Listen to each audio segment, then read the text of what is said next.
guys, welcome to Phoenix Flight Manual. I'm Kesi Afiya. Tonight I'm going to be doing a open tarot reading for three different groups. So the first group will be a reading on love, and the second group will be a reading on career. And the third group will be a reading on self-development. So of course you can do all of them if you'd like, but if there's one that's calling out to you, go ahead and skip to the timestamp for that group. Okay, for those of you who chose love, I did a channeled message as well, and your channeled message is: be open, be ready, be you. A new love calls and beckons you, not yet manifest as a person, still just as an essence. The kind of connection that draws the eye of those whose heads hang the lowest, like a great gust of wind whipping about you, urging you to remember what it is to truly embrace another in completely divine intimacy. Look within you. Is there space for the love you desire? Is there room for the one you dream of? And most importantly, as this is the only part you hold control over, are you the perfect counterpart for this person? If your dream lover turned up in your life tomorrow ready to go, would you be ready for that? If not, what needs to be cleared out, let go of, or repaired in order for you to be an honest and enthusiastic yes? Our baggage, our history, our scars are not who we are. We are like lighthouses with our own special and particular light that naturally attracts those whose light matches our own. Only when we are true to ourselves, no matter how weird, how odd or unattractive we fear our truth to be, only then can those whose truths match ours can see us, find us, and be with us. Alright, so that's the channeled message. So, the head cards that I pulled for this group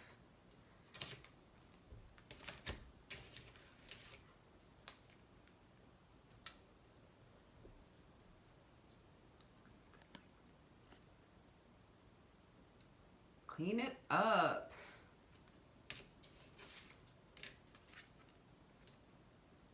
Five of Wands.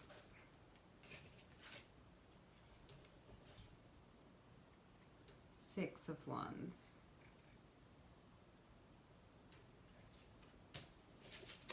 Okay, so yeah, that just went totally hand in hand with the channeled message. What needs to go? If you imagine this dream person, say you had a partner who was really disinterested in you, that, in the past, your ex, and in that relationship you grew a great desire for a partner who has shared interests. So when you're imagining your dream person, are you imagining someone who shares your interests? I think a lot of times we can be a little superficial in what we envision that we want in a partner, character traits and such, but more so an idea of a person. So it can be more helpful when attracting a partner or love into your life to really tap into what kind of vibe you want. What kind of dynamic, what kind of vibe are you looking for? This is a person you're going to be spending like most of your time with. What kind of energy do you want to be engaging with most of the time? And are you a match to that? Say you want somebody really upbeat, laid back, but still likes to get going. Are you those things? If that person came into your life, would they be like, let's go out and do a casual little adventure, just wander around a certain area? Are you ready to go do that? Can you just throw on something and go? Are you that type of person? Do you want to be that type of person? So kind of looking at things more that way rather than what kind of job do they have, what's their style, in fashion or music or whatever, but on a deeper level, because that's more sustainable anyway. Okay, so with that message, what I'm going to be looking at here is what's working for and against you in the process of attracting in the love that you're looking for. So first we'll go what's working against you, then what's working for you. So the idea of doing a spread like that is if you recognize in yourself these behaviors, you can then choose out of the ones that are not working for you and really make a point to lean into the behaviors that are working for you. So here we go. Okay.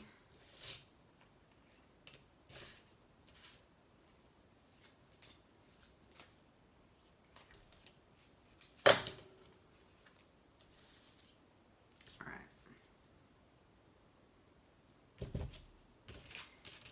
Behaviors to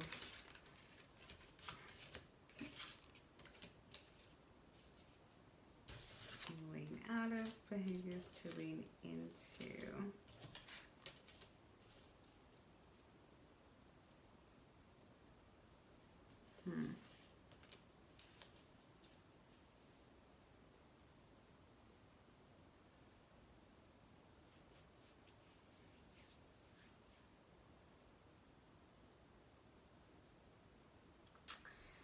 Okay.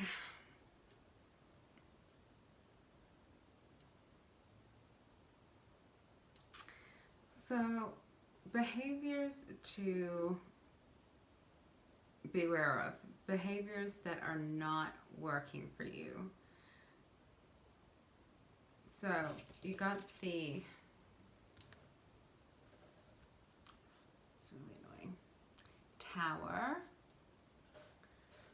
got the Five of Swords,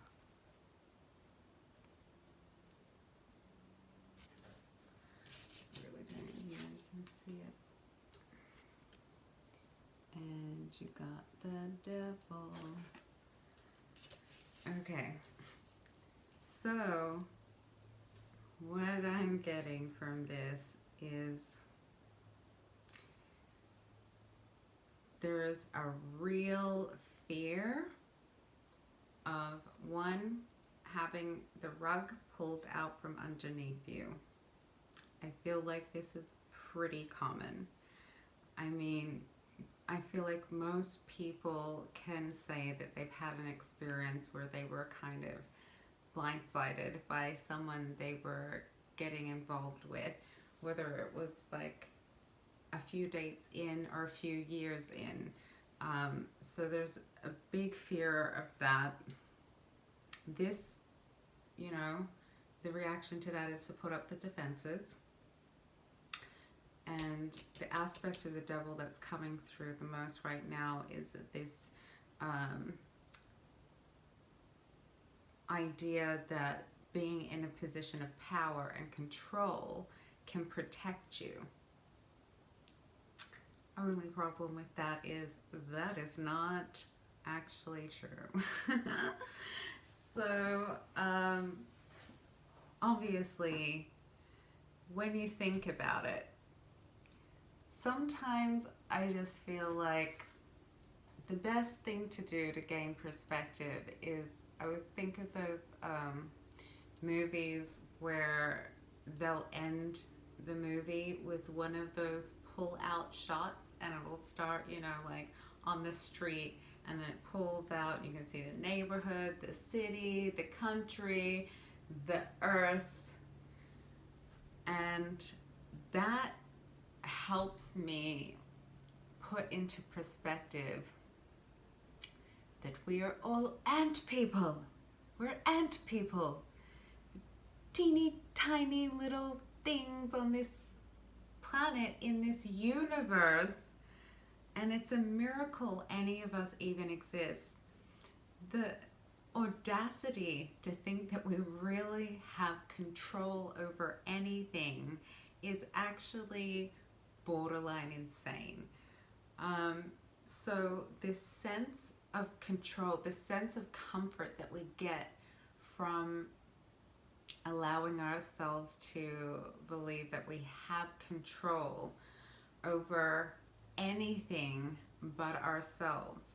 And generally, when we get into a fear-based desire for control, is control over outer circumstances that generally does not manifest as a desire to control oneself. But either way, discipline is a more harmonious, healthy,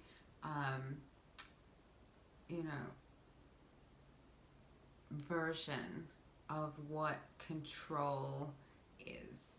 So that's something to stay away from, is being too controlling, defensive, and coming from that place of fear that it's all going to go to shit, really. It's not helpful if you want to draw in your perfect something. Things that are working for you that you can lean into is balance. So perhaps in the past experiences in love, you've allowed these types of relationships to really distract you and throw you off course. Maybe you've experienced it where you have given way more to your partner than they've given to you, or that it was volatile and it was up and down and it was intense and then it was distant, and you have been developing a sense of balance within yourself. And the great thing about that is when someone comes along and disturbs that balance, they're not in harmony with us or what's balanced for us. It's noticeable. It's very, very noticeable. So this fear of having the rug pulled out from underneath you, just know that if you maintain that sense of balance and you're always kind of feeling into yourself what's going on with you, you're gonna be okay. You've got nothing to worry about. Also, I'm getting that this is a balance of really being open and really being receptive, yet also really taking the time to acknowledge how much power you have yourself with these matters. When you're getting to know somebody, when you're dating somebody, when you're going through this process of kind of, it's a funny process because it's in part discernment. Can I trust you? What are you about? Do I like you?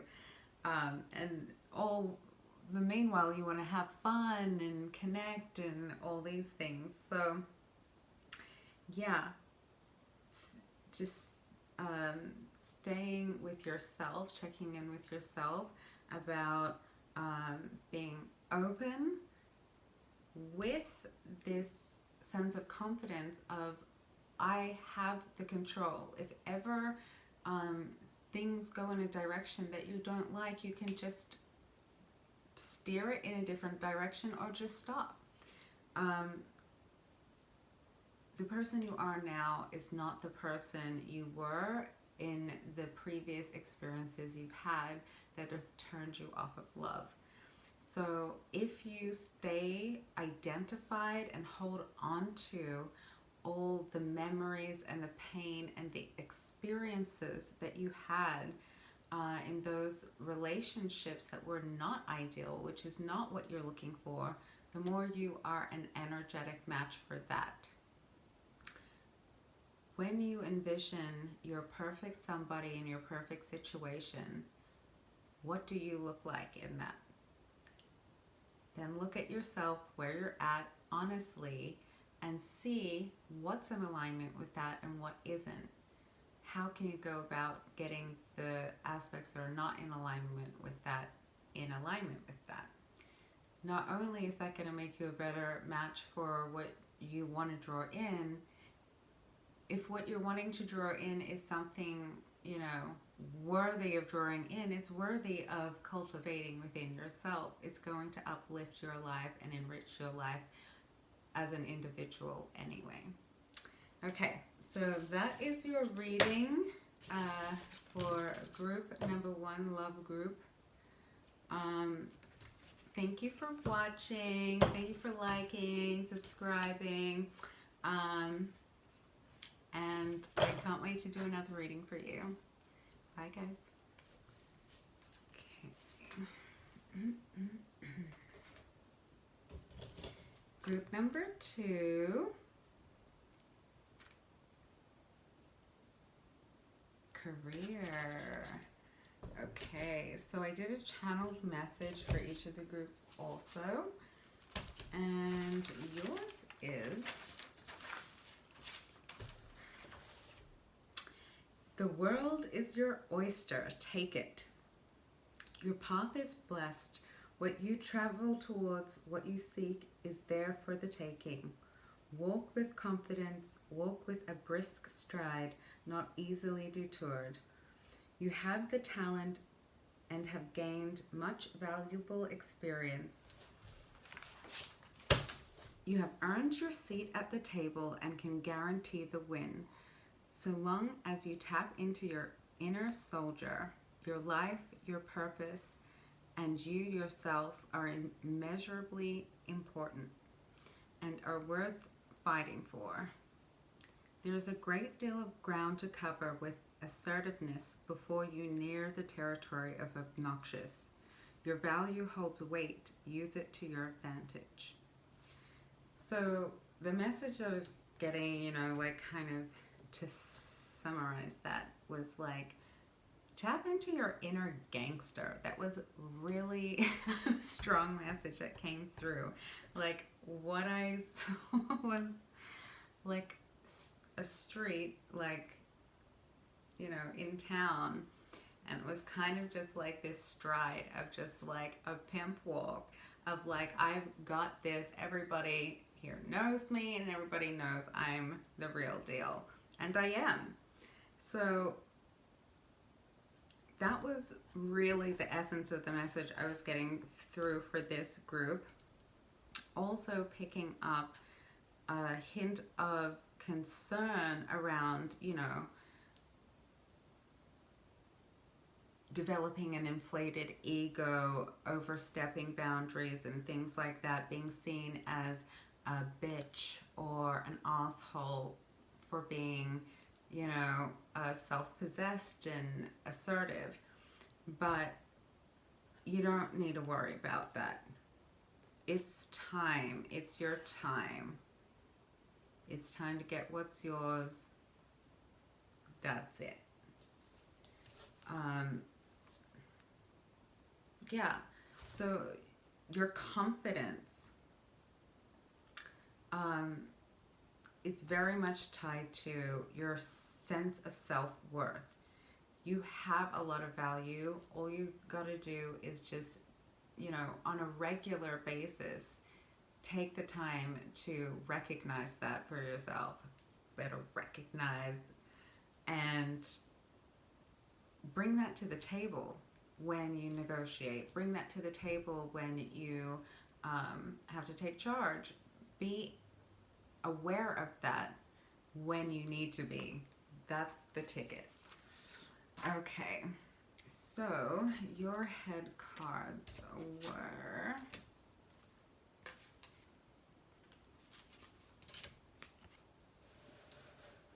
Oh, that's good, I think. Treasure Island.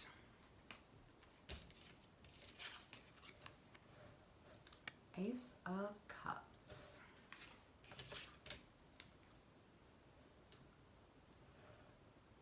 Balance. Which is also Temperance in the traditional deck. So yes, again, that this these cards go hand in hand with the channeled message. The world is your oyster, and then you've got Treasure Island. I mean, come on. Ace of Cups. Now, for me, like, all tarot cards hold a great amount of meaning. And the primary meaning that always comes through for me is divine love. So with that, and the balance card here is represented by like two snakes wrapping around a tree, which for me ties into this, like I said, it's not quite a fear, more so a concern, which, you know, a healthy amount of concern is healthy. But it's more, yeah, tying into the concern about being too mean, or even being seen as too mean. But I feel like, you know, letting in what is good, whatever that is for you, and I don't mean good as in pleasurable, but good as in righteous. So ethics, really. As long as you stay in touch with your ethics, you can be as badass as you want to be. Don't even worry about it. You don't need to apologize. You don't need to explain. Get good with you for real, and then you're good. You don't have to explain anything to anybody. Yeah, no asking for permission. When people say, you know, oh, I've got this project that I need someone on, and that's what you do, but maybe they don't know that, don't hesitate. Let them know. That's what I do. I can do that. I can do the hell out of that for you. Don't let, you know, anything like you don't have the resume for it, or you know, anything. Just don't let anything get in your way. Just go for it. What's the worst that can happen? Okay, so I'm going to pull cards for what basically is working in your favor in this process of claiming that oyster that is yours, and what isn't. So we're going to start with what isn't, and then get into what is.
Interesting.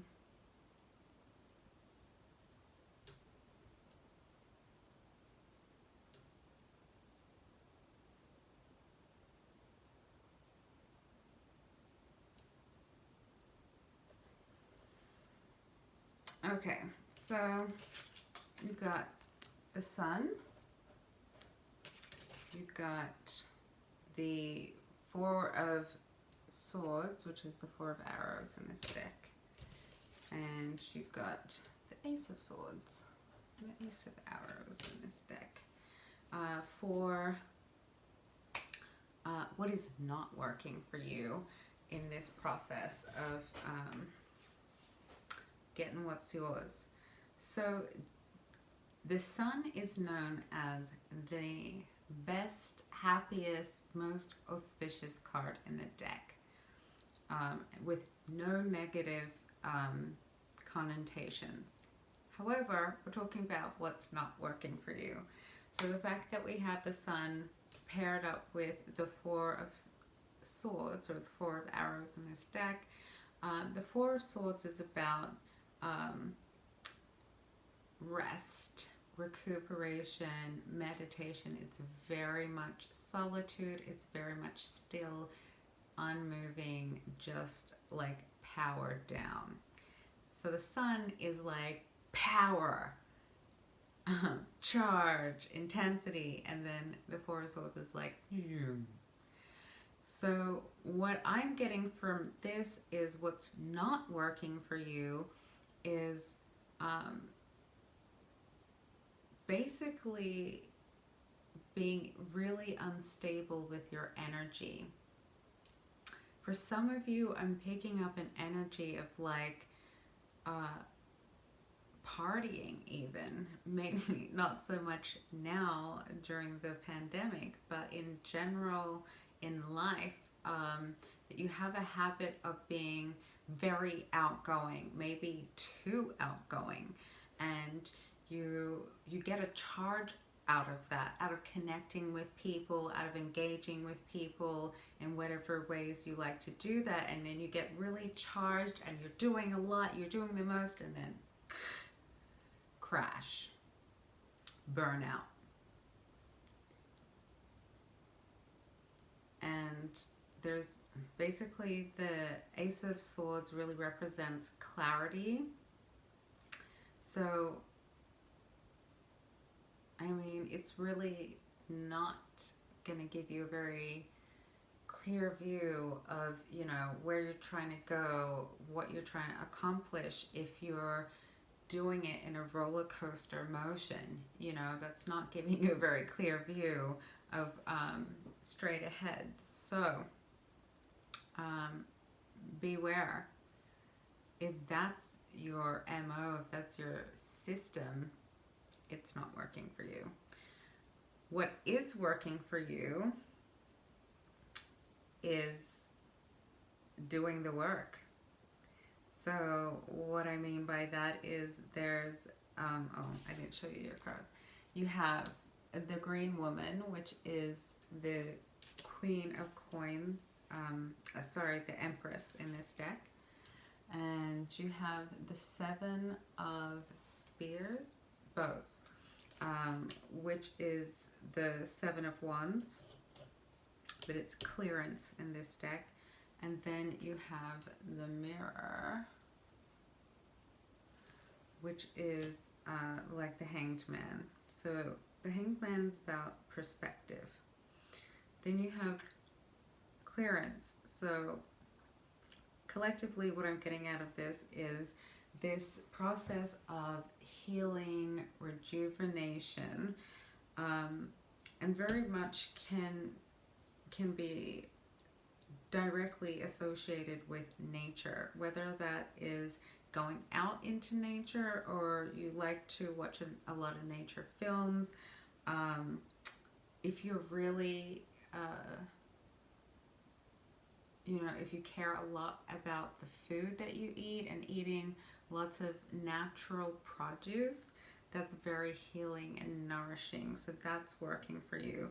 Clearance, keeping your space clear, physically, literally, and then figuratively within. Not letting feelings build up, thoughts. I'm telling you, journals can be life-saving. Feelings and thoughts. Have one for feelings, have one for thoughts. Mash it all up together. Whatever. Painting, dancing, whatever the thing is, exercising, you know, boxing, whatever. Clearing it out, getting it out. It's crazy how simple it can be, you know, just going for a walk or singing in the shower, or like doing a TikTok, you know, because it can be that simple. But we're just too practiced at just wallowing in things and sitting in things and holding them all in. That movement, that's working for you. And this allows you to shift your perspective. And movement is great in whatever way you want to get it in, because any physical movement is also going to be moving your energy. Thoughts are energy, feelings are energy, it's all energy. So you're clearing your thoughts, you're clearing your emotions when you're getting physical movement. This gives you a different perspective, because now you've got all this crap cleared out of your way. That's working for you. Keep doing that. So that is your reading. And number 2. Thank you so much for watching. Thank you for liking. Thank you for subscribing. And I look forward to doing another reading for you soon. If you know somebody who you think would get something out of this reading, go ahead and share it with them too. Let's all get some of this. Bye, guys. Okay, group 3, self-development. Okay, so the channeled message for you guys. Find self-love in the things you love, just for yourself. This is who you are. So, one of the key aspects of strengthening your sense of self-love is to deepen your understanding of who you are and also what you are. Sometimes in the process of self-love or developing, cultivating self-love, I feel like we can get too focused on who we are, which for me is missing the forest for the trees. What we are is actually much truer to our, you know, inner self than who. Who is what we use to differentiate ourselves from each other. What is what brings us together. If you lean into love through understanding what you are, everyone that you love, you are that also when you look at it that way. So when you look at it that way, you can basically leverage and parlay love that you have for other things and other people into developing a sense of self-love. For example, your taste in music, whatever that is. I'm going to say rock and roll. So if you love Jimi Hendrix and you love Aerosmith, like anything in between, and it's all this, it kind like it's all rock, but it's this eclectic mix that is, you know, particular to you as a person. That is you, when developing your own sense of self-love, beyond just focusing on this physical being, you can see everything that you love is a reflection of who you are. The fact that that music in general, that whole genre of music, rock and roll, resonates with you, that's a reflection of who you are. The fact that that particular artist and that particular artist and that particular song and that particular performance, there's just something about all those things that really resonates with you. That's a reflection of who you are. You can look at all these things that stimulate you and light you up and inspire you and make you feel alive, feel connected, feel good, as a reflection of who you are. You can look at that in all areas of life and existence and kind of start to create like a collage of all these things that you love. And as you do it, you're building a reflection of what you are. And it's a really powerful way to develop self-love. And that's kind of the vibe that I was getting for this group. So here's the channeled message. It can be easy to forget that we are more than just our image, more than what we see reflected in the mirror and the eyes of those staring back at us. We are our dreams, our passions, our treasures. Whatever it is that aligns with the essence of those words is who you are. The essence, not any particular form, the essence is you. The form it takes is up to you. It can change, it can shift, it can morph. Take time to connect with that which you love. Recall past passions set aside for duty or obligation, distraction or depression. Reclaim your joy, reignite your passion. Let this light return your vibrant glow and twinkle to your eyes, and take in the profound beauty that is you, and love yourself from there. Look to those who light up your spirit. Allow them to inspire you to shine your own light through your darkness. Be seen. How can you love what is unseen? So, that last part there, be seen, how can you love what is unseen? I think a lot of us, if not all of us, keep parts of ourselves hidden away. Parts of ourselves that we are wary to share with other people, likely because we shared it or it was exposed at some other point and we got a really bad reaction. That is the human experience. If you did not experience that in your life, you are the exception to the rule. So, you know, keep some perspective when it comes to this process of self-love. Am I lovable? What is it for me to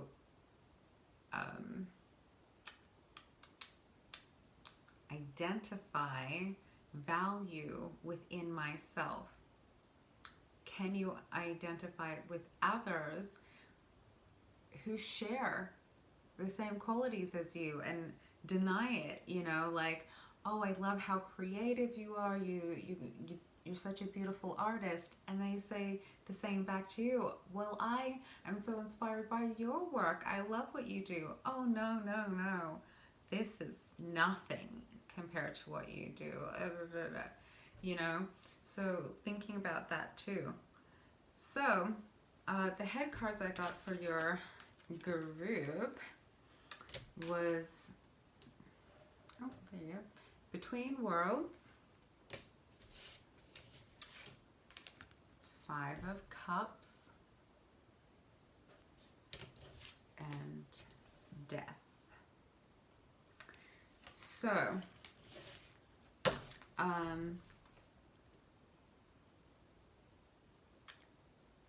basically, something that was really standing out for me was the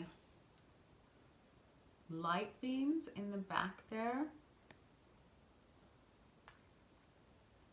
So you have this figure who's like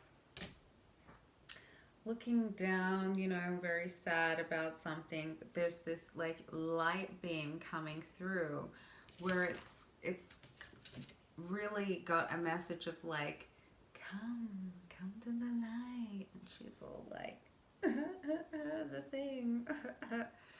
And that for me is what's holding up the rebirth experience, bringing you to this place in between worlds.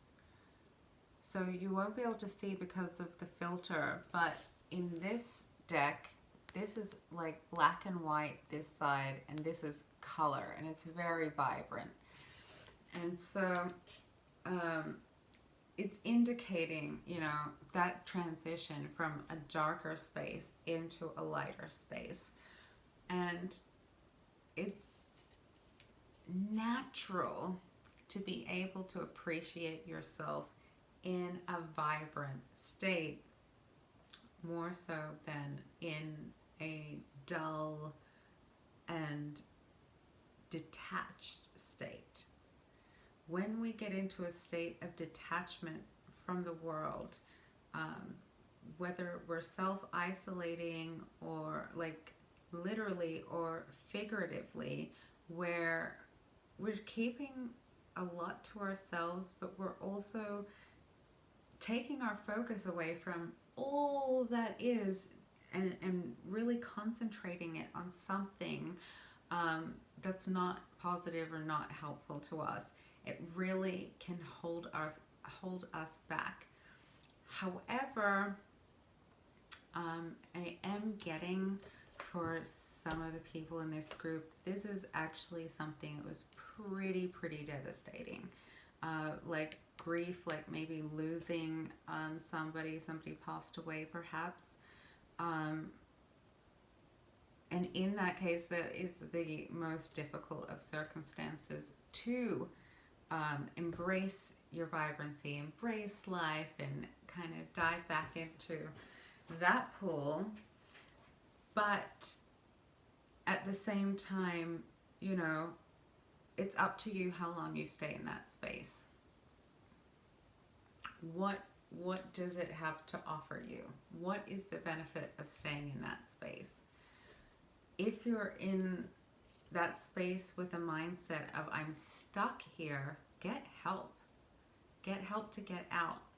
But if you're in that space feeling like this is, you know, something that I need to experience, just keep in mind, waiting for you on the other side of that experience is a whole new experience. And it's indicated here that it's going to be a whole new world, honey. Like Pleasantville, you know, when it all came into color. Like, take your time to process what you got to process, but just know, you know, all the best things are just waiting for you. So I'm going to pull some cards to check in with, for you and your process, what is actually working for you and what's not working for you. So then you have the, you know, a little assistance in choosing what to kind of invest your energy in towards with this process of self-development.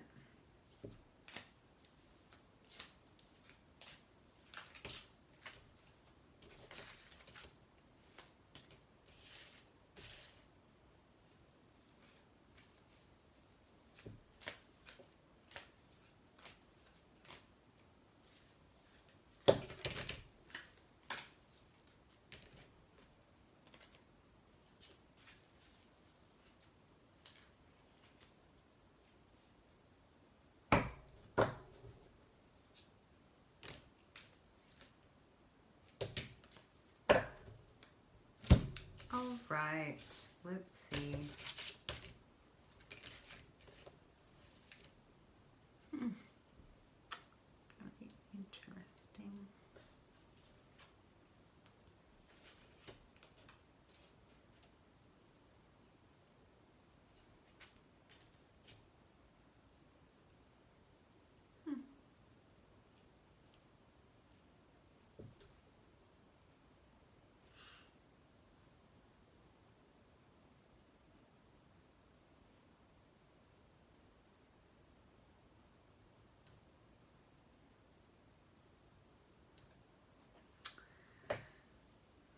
So, okay, what is not working for you? These are your cards.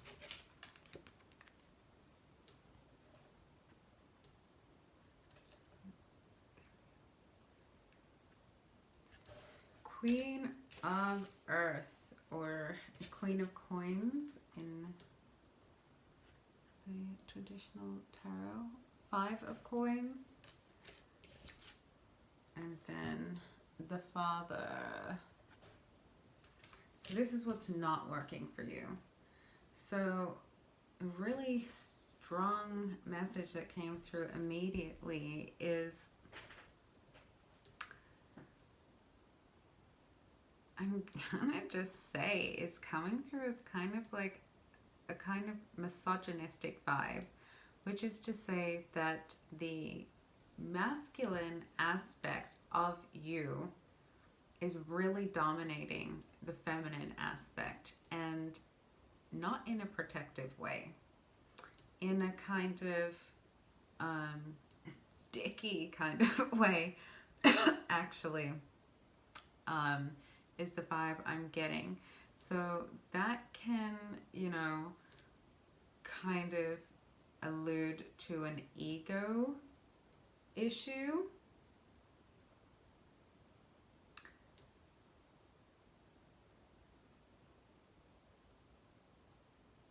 And the 5 of Coins here is depicted with this kind of devilish figure being like playing the trickster. So the traditional 5 of Coins is depicted as like a poor person outside of a church who's just like, I have nothing. But in this depiction, it's like the experience of having nothing is because you were tricked out of it. So it indicates like a darker energy. It's not light, that's for sure. So again, drawing, like alluding to an ego issue. However, this feminine energy that you have within you is actually very, what's the word I'm looking for? I can't think. So I'm going to just say like nutrient rich. It's like concentrated nutrients, where if you allow yourself to let that energy come through more, it's gonna work out better for you. You're cutting off your nose to spite your face kind of thing, and it's not working for you. That's what's not working for you. What is working for you, we have the 9 of Swords, though in this deck it has a very different meaning, which is very much about transformation, but it's also about getting in touch with your intuition and perspective. Then we have the 4 of Wands, or in this deck it's the 4 of Fire. So, and then we have the Hero. So what is working for you? I feel like definitely this concept of being your own hero, showing up for yourself. And I feel like through this process, it's kind of a perpetuating process. It builds its own momentum. Every time you tap into courage and you recognize how powerful that is, and for every situation that you ever faced that you felt you were too afraid to go forward for, and then for every situation that you faced that fear and you pushed through it, you can look at all the other times that you weren't able to and use it as, instead of a way to shame yourself or feel bad about the times that you weren't able to push through your fear, you're able to use it as a measurement of how far you've come and how big of a deal it is that you were able to do that. Like, wow, I really, like, it is a big deal because I know how hard it was to be able to do that. So that is working for you. Being focused. This is a very, very strong message of focus. A lot of the symbology here is not just clarity, because there's the hawk represented, but also the sun, which is illuminating. So you can see everything. The better the light, the better you can see. And then again, obviously the hawk is known for seeing very well. So staying focused, that is really, really working in your favor. Also, intuition. The best way to tap into your intuition is to get into like a space where you can open your mind as much as possible. Whatever that means for you. For a lot of people, I know for myself, going into nature, I was just like ranting about it this evening, like how powerfully and quickly I switch into Zen mode. And because I'm at a stage in my life where I'm creating a lot, it's very, very much in alignment with me. And how, living in a big city like LA, and I've always lived kind of in the belly of the beast too, is it takes work to get into that Zen space. It takes a lot of effort and a lot of work. But for me, going into nature, I can just get into a space where I can really open my mind and my intuition is just freed up. So whatever works for you, like whatever method, whether it's meditating, whether it's getting into a creative process, breath work, whatever it is for you, that's really working for you. So keep that very much as a part of your daily routine, as much as possible. Okay, so that is the reading for you, group 3. Thank you so much for watching. Thank you for liking and subscribing. And if you know anyone who you think could get something out of this reading, you can share it with them too. And yeah, I really look forward to doing another reading for you soon. Thank you. Bye, guys.